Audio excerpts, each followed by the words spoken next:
If YouTube TV shows a black screen, whether you still hear audio or nothing at all, don't worry. This issue is usually caused by app glitches, internet problems, or device settings. Here's how to fix it quickly. Start by restarting the video. Press back and open the channel again. If the black screen continues, close the YouTube TV app completely and reopen it. On smart TVs, Roku, or Fire Stick, make sure the app fully closes before relaunching.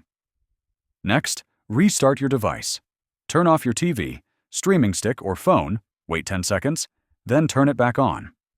This refreshes your system and often clears black screen errors. Check your internet connection. Slow or unstable Wi-Fi can cause videos to load as a black screen. Move closer to your router or restart your modem to improve stability. Now clear the app cache. On mobile or supported TVs, go to Settings, Apps, YouTube TV, Clear Cache. This removes corrupted files that may block video playback. If you're using a HDMI streaming device, unplug the HDMI cable and plug it back in. Try a different HDMI port if needed.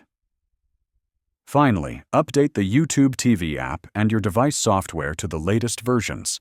If this helped you, like the video and subscribe for more helpful YouTube TV guides.